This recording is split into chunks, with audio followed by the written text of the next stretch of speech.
មករយៈកាលកន្លងមកដែលខ្ញុំតាមព័ត៌មានជាពិសេសទូយើងហើយនឹងតាម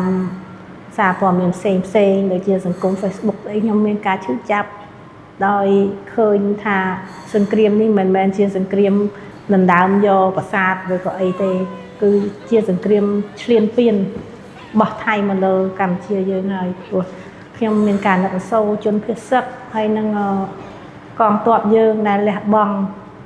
តស៊ូដើម្បីប្រទេសជាតិសៀមវាថាស្រឡាញ់ចង់បានប្រាសាទខ្មែរយើងតែវាបំផ្លាញខ្ទេចគ្មានសល់ប្រាសាទតាកំបីប្រាសាទព្រះវិហារឥឡូវវាចាប់ផ្ដើមបំផ្លាញហេដ្ឋារចនាសម្ព័ន្ធស្ពានផ្លូវយើងបន្តទៀតវាមិនមែនជាមនុស្សទេវាគឺជាថ្មិលឬគឺជាបើយើងហៅនេះថាមនុស្សអមនុស្សដែលវាអត់មានមនោសញ្ចេតនាជាមនុស្សអីបន្តិចទេជាចុងក្រោយនេះខ្ញុំសង្ឃឹមថាអង្គការសហប្រជាជាតិក៏ដូចជា UNESCO ក៏ដូចជាអាស៊ានទាំងមូលនៅលើពិភពលោកនេះជាពិសេសមហាអំណាចដូចជាសហរដ្ឋអាមេរិកនិងប្រទេសចិនដែលគាត់ជាមហាអំណាចធំនៅលើពិភពលោកនេះជួយសម្របសម្រួលនិងមានវិធានការយ៉ាងឆាប់រហ័សដើម្បីឲ្យប្រទេសខ្មែរយើងមានសន្តិភាពឡើងវិញព្រោះអីកូនខ្មែរគ្រប់គ្នា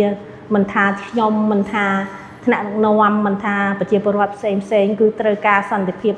ព្រោះពួកខ្មែរយើងខ្ញុំទាំងអស់គ្នាស្រឡាញ់សន្តិភាពណាមិនចង់ឃើញការបង្ហូរឈាម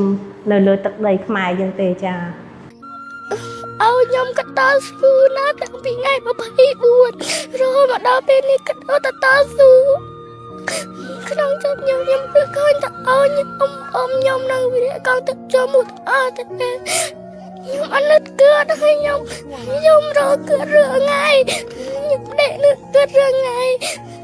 ខ្ញុំអនុឲ្យខ្ញុំ